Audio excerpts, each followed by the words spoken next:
They tell you, not directly but in the quiet spaces of well-meaning advice, that being a stepfather is about patience. That love will follow if you show up every day.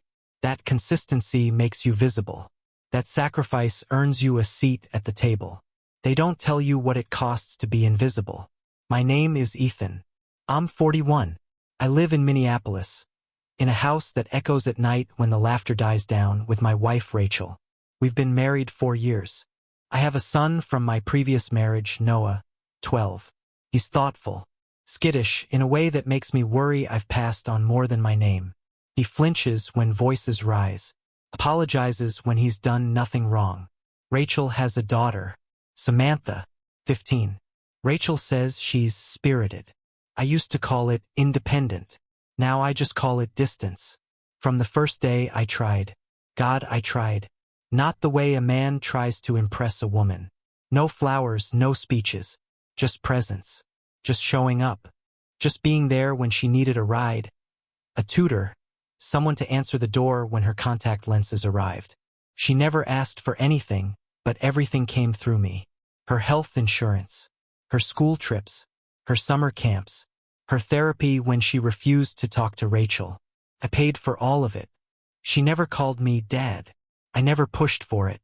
I thought letting her find that word herself would give it more weight, more meaning. Instead, the silence just grew louder. At first it was the small stuff, little things that should have felt forgettable but didn't. Her birthday came around. She thanked Rachel for the party. Not me.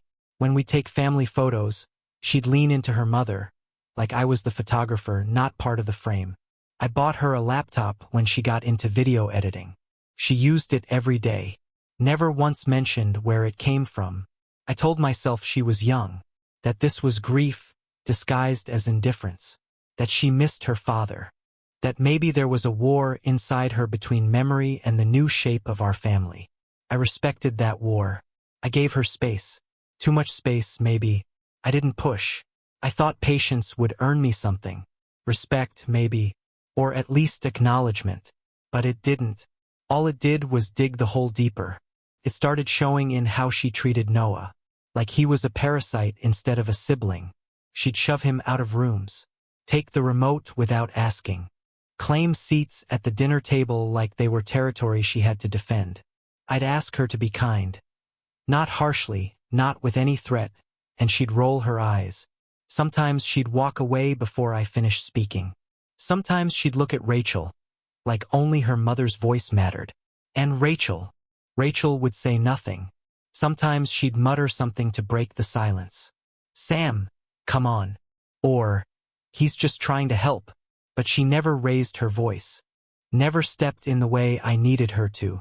She treated it like weather, unpleasant but temporary. The real breaking began on a Saturday afternoon. We were cleaning out the garage, one of those rare moments where Rachel had managed to wrangle all 4 of us into doing something as a unit.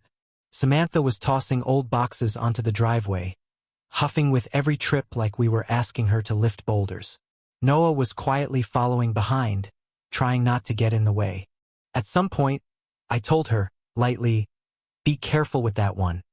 It's got your mom's photo albums." She didn't respond, just dropped the box a little harder. I smiled, trying to keep the mood even. "Hey, let's not treat memories like trash. Okay?" That's when she turned around. Her ponytail whipped with emotion, like something in her had just snapped in place.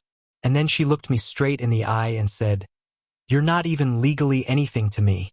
No anger, no fire, just pure, clinical detachment, like she was reading a line off a medical chart. I didn't respond, couldn't. My mouth went dry. My hands froze around the box I was holding. She turned back around and walked toward the garage. The conversation was over for her. Just like that, Rachel was inside. Noah, behind me, had gone stiff. I looked at him, and he was staring at the concrete like he wanted to disappear into it. "You're not even legally anything to me." The words weren't shouted. They weren't barked in the heat of an argument. That's what made them worse. They were measured, intentional, like she'd been saving them for a moment when they'd land the hardest. I finished clearing the garage. I didn't say another word to her that day. That night, I lay in bed next to Rachel, staring at the ceiling fan cutting through the dark. She was scrolling through her phone, oblivious. I thought about saying something, about repeating the words. But I didn't. Not then. Instead, I replayed the last 4 years like a court case. Exhibit A, her laptop, paid for with my bonus from work. No thank you. Exhibit B, her therapy bills, covered without question. No acknowledgement. Exhibit C, health insurance, summer camps, new prescription lenses, college prep books, a gym membership she never used. All of it me. But to her, I was legally nothing. I realized, in that moment, that I had mistaken quiet endurance for love. I thought my silence was noble, that patience would fill the cracks, that being the man who never raised his voice, never kept score, never demanded anything, would somehow make me worthy. But silence without boundaries doesn't breed respect. It breeds contempt. And kindness, without lines, without consequences, doesn't create connection. It creates expectation. I had taught her how to treat me. Every ignored slight. Every time I said, it's fine. Every time Rachel looked away instead of stepping in. It built this version of reality where I was just a convenient wallet, not a parent. I wasn't angry at Samantha for saying it. I was angry at myself for letting it become true. That night, as Rachel turned off her lamp and drifted into sleep beside me, I lay in the dark and made a decision. I didn't know the full shape of it yet, didn't know how it would play out, but I knew one thing with perfect clarity. Something had changed. She had said it, and I was going to start living like it was true. At first, I told myself it was a slip. A 15-year-old girl, irritated, sharp-tongued, reaching for something cruel to say. Maybe it hadn't meant what it sounded like. Maybe I was overreacting. Maybe I just needed thicker skin. But the thing about contempt is it doesn't stay quiet. It multiplies. After the garage incident, Samantha didn't apologize. She didn't mention it again. In her mind, it had already passed. I was the one still dragging its corpse around, like a fool trying to argue with a ghost. A week passed. Then 2. She stopped saying thank you for dinner. Not that she ever really had, but now it was deliberate. She would take her plate to her room, door closed, music loud. If Noah asked her something, anything, she'd roll her eyes so hard I worried she'd hurt herself. When I tried to address it, she'd speak over me. Or worse, look at Rachel. Every word had to pass through her mother like a filter. And Rachel, God bless her, kept trying to make excuses. She's under a lot of stress. She's dealing with stuff I can't even get her to talk about. She doesn't hate you, Ethan. She's just trying to figure out who she is. But figuring out who you are shouldn't come at the cost of shredding the person who keeps the roof over your head. Then came the shove. It was a Tuesday. Ordinary. I'd just gotten home from work. Tie still on. Grocery bags in hand. Noah was already on the couch, reading. Samantha came in, saw him in what I later learned was her spot, and without a word, shoved him sideways. Hard. He hit the armrest with a thud, startled but not hurt. He looked up at her, confused, humiliated. She just stared at him like he'd trespassed. Samantha, I said, sharper than I meant to. What the hell was that? She didn't blink. He was in my spot, she said. You don't push people. He always takes it. I asked him not to. He's allowed to sit wherever he wants. Her face twisted, not with guilt, not with shame, with defiance. You're not my dad, she said. Don't act like one. The words were louder this time, clear, like she wanted Rachel to hear them wherever she was. I didn't yell, didn't even raise my voice. I stood still, watched her march past me, down the hall, door slamming behind her. I looked at Noah. He was trying not to cry, and I realized, in that moment, that my son had been watching all of this. The slow erosion, the disrespect, the way I kept folding over and over, in a house where I paid every bill and received nothing in return but cold silence. I nodded once. You okay? I asked. He nodded, quietly. Then I walked into my office, closed the door, sat down at my desk, and opened my laptop, I started with the health insurance. Our plan was a family bundle: Rachel, Samantha, Noah, and me. I logged in, found Samantha's profile, and removed her from coverage. Simple click. Confirm. Next. The therapist. We'd been paying out of pocket for months since insurance only covered a portion. I emailed the office. Politely told them that Samantha's next session would be her last one covered by my card. They could direct future bills elsewhere. Gym membership? Cancelled. She hadn't gone in 2 months anyway. Her video editing software? Subscription deactivated. My card was on file. The prepaid Visa she used for school lunches and Amazon? Closed. I moved methodically like I was cleaning out a drawer. I didn't act in anger. I acted in clarity. Then I wrote the note. It wasn't long. Rachel would find it when she got home. From today on, Samantha's care is your responsibility. Just like she wanted, I'm out. I didn't leave the house. I didn't slam anything. I went back to the kitchen, helped Noah with his math homework, made dinner. Rachel got home late. She walked into the kitchen holding the note. I was stirring pasta. She was holding it like it was a bomb. Ethan, what is this? I didn't stop stirring. Exactly what it says. Her voice was sharp, brittle. You removed her from insurance? Yes. You canceled her therapy? Yes. Why would you? I turned, slowly, and looked her in the eyes. Calm. Measured. She said, I'm not her dad. You didn't correct her. You didn't even blink. So I've taken that to heart. She's a teenager. She's cruel, I said. And cruel children become cruel adults when no one draws a line. Rachel opened her mouth, but I kept going. I've paid for her life, Rachel. Quietly, fully, no complaint. I've treated her with more care than her father ever has.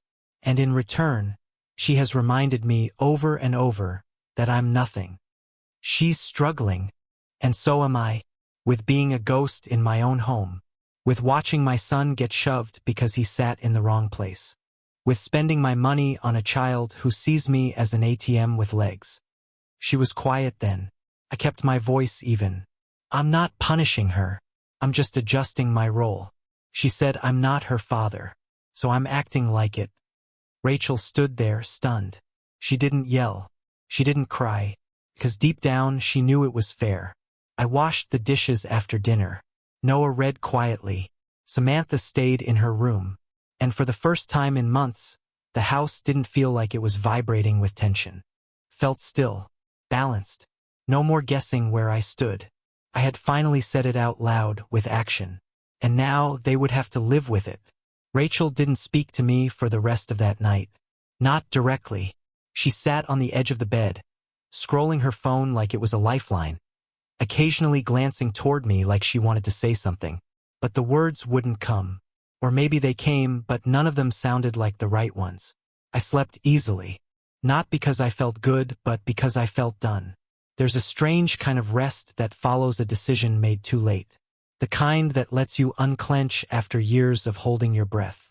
The next morning, Rachel broke the silence with questions. What happens if she needs a doctor's appointment? She has a mother, I said. She can schedule it. What about prescriptions? She can cover them. Ethan. She made her choice, Rachel. I'm just respecting it. Rachel didn't argue. Not really. She threw up her hands, said it was cruel, said Samantha was just a kid. But she didn't say I was wrong. She couldn't, because she saw what I saw, heard what I heard, knew what had been festering in the walls of this house for months, maybe years. That afternoon, Samantha tried to order lunch with her prepaid Visa. It declined. Twice. I heard her footsteps storm down the hall. Her voice called out from the living room. Mom? My card's not working. I was in the kitchen washing dishes. I didn't turn around. Rachel answered from the couch. You'll have to pack lunch from now on. What? Why? She didn't respond. Samantha's voice rose. Is this because of him? I kept my hands in the soapy water. I heard Rachel's inhale, then her exhale. Then silence. That silence said everything. Later that evening, Rachel asked me if I'd reconsider. She said Samantha needed time, that she was already upset, already withdrawing, that pulling everything would make things worse. She needs stability, Rachel said. You cutting her off like this, it'll just confirm her worst fears. I looked at her. She doesn't have fears about me, Rachel. She has contempt. I'm not punishing her. I'm just no longer sponsoring her contempt. She went quiet again. That was becoming her pattern, brief defiance, followed by quiet retreat. A few nights later, Noah came into my office while I was sorting through spreadsheets. He didn't say anything at first, just stood there holding the doorframe like it might fall. You okay? I asked. He nodded. Then he said something that landed heavier than anything I'd heard all week. Thanks for standing up for me. I looked at him. His eyes were serious. Old, almost. The kind of seriousness you don't want to see in a child, because it means they've been paying attention longer than they should. She always gets what she wants, he added. But not from you this time. I didn't say much back, just nodded. But that night I watched him at dinner. He laughed. Not loudly, not constantly, but more than usual. He stayed at the table longer. He didn't hover by the hallway, waiting for the storm. That told me everything I needed to know. The absence of chaos had brought him peace.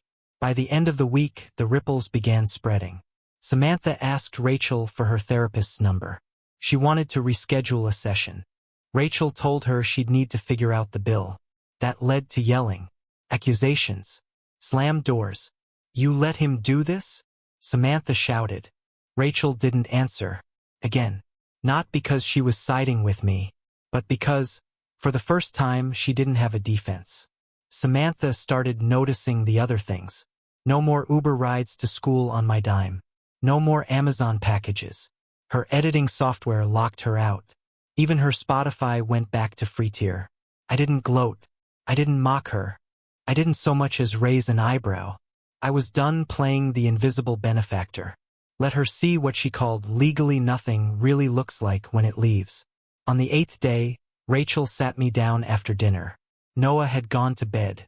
The dishes were still in the sink. She's scared, Rachel said. Good. She didn't expect you to actually do it. Neither did you. Rachel winced.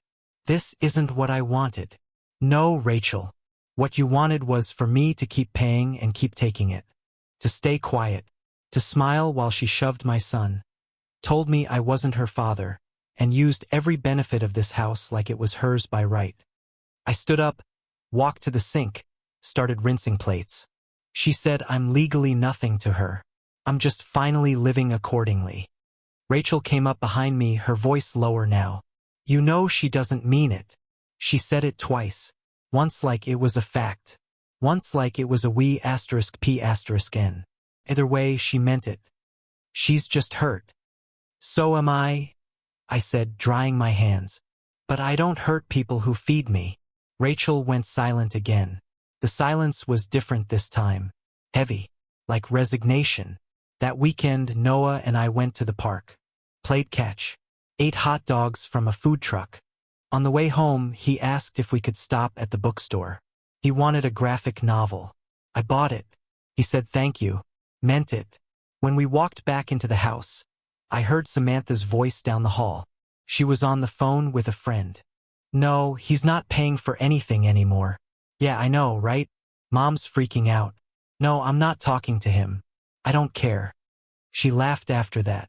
A hard, ugly sound. Noah looked up at me. I gave him a small smile. Told him to go read in his room. Then I walked past her door. Didn't stop. Didn't pause. Just let her words hang behind me like smoke from a house already burned. They don't teach you how to let go of a child who isn't yours. They don't prepare you for the guilt, or the numbness, or the strange peace that follows. But they also don't warn you that silence, unchecked, unchallenged, becomes poison. And once it spreads, it doesn't just damage the stepfather. It infects everything, even the innocent. So I stopped it, drew the line. And for the first time in years, my son slept soundly. The house didn't creak with tension. And Rachel, she learned what it means to share responsibility, not just expect it. They wanted a world where I was legally nothing. Now they were living in it. It was 9 days after the garage incident when the silence cracked. Rachel came home from work with her keys dangling in one hand, grocery bags in the other, and a look on her face I hadn't seen in weeks. One that wasn't tired or defensive, but hesitant, like she was carrying news she didn't know how to deliver. "She wrote you a letter," she said. "I was at the kitchen table, paying bills. My name on every one of them. I didn't look up." "Who did?" "Samantha." I waited, let the words hang there. She placed the envelope down in front of me. No name on the outside, just folded printer paper, still warm from her hands. I didn't touch it. "She said she's sorry," Rachel added. "That she didn't mean it. That she knows you've always been the one who—" I held up a hand. "Did she say it to you?" I asked. "Or to the paper?" Rachel hesitated. "Both." I nodded. Still didn't open it. Instead, I stared at the name on the electric bill. Mine. The gas too. Water. Internet. Car insurance. Mortgage. All me. "I don't want her sorry," I said quietly. "Not if it's currency she'll spend just to buy her comforts back." "She meant it," Rachel said. I think she finally sees it. But seeing and respecting aren't the same. Still, that night I read the letter. Alone in the garage. The same one where she'd fired the first sh*T. It wasn't long. 3 paragraphs. Messy handwriting. She said she didn't realize how much I'd done. Said she assumed Rachel was the one behind everything, therapists, glasses, bills. That she thought I was just around. That she didn't mean to hurt me. "I was mean," she wrote. "I was stupid. You didn't deserve that." She didn't say Dad. Not in the letter. But she didn't say Ethan either. Just left it blank. Like she didn't know what I was to her anymore. And maybe that was honest. I didn't rush to respond. Didn't fold her back into my budget like nothing had happened. I let her sit with it. That weekend, she knocked on my office door. She hadn't done that in over a year. "Can I come in?" I nodded. She stepped inside like she was entering a stranger's house. Her hands were clenched, her eyes red, but not from crying, from restraint. "I know I messed up," she said. "I said something ugly. I meant it then, but I didn't understand what I was saying." I watched her, said nothing. She kept going. "I know you paid for more than you had to. I know you didn't have to be here at all." Still, I said nothing. Finally, her voice broke. "I just wanted to say thank you for what you did, for what you still do for Noah, for sticking around." She swallowed. "I'm not asking for anything. I just wanted to say that." And then, after a beat, she added, "Thanks, Dad." There it was. No cue, no bargaining, no desperate plea to turn the cards back over. Just a word. Quiet. Earned. I nodded. Slowly. And for the first time in years, I felt like something landed. Not because she said it, but because she meant it. Not with fear. Not with expectation. But with understanding. Later that night, I reactivated her software account. Nothing else. Just that. A small door cracked open. The next week, I took her to her therapy session, but made her ask me first. Made her say why it mattered. Not as a test, but because this time I needed to hear it. To know she saw the value. Not just the convenience. The week after that, she apologized to Noah. Took him out for ice cream. Used her own allowance scraped together from babysitting.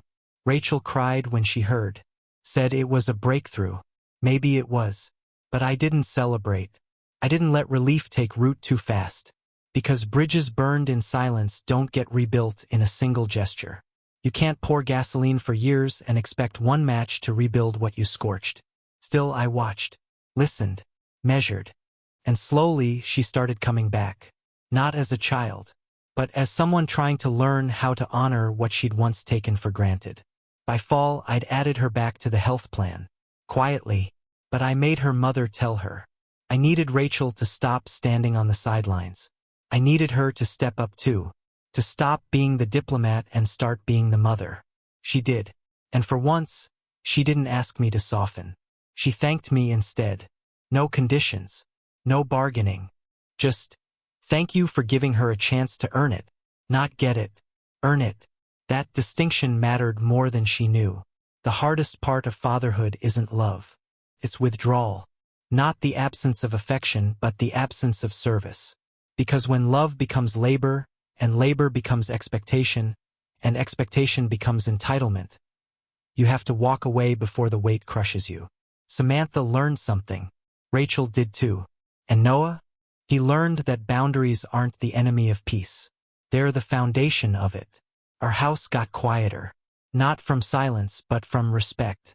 And sometimes, on rare mornings, Samantha comes downstairs before school, makes 2 mugs of coffee, one for her, one for me, and says, "Need anything before I go?" I always say no, because I don't want anything from her. Just recognition. And that's finally what I have. So now I ask you, was I wrong to draw the line? To cut off the comfort she had always assumed would be there? Or is that the only way we learn what family really means? Would you have endured it? Or would you have walked away too?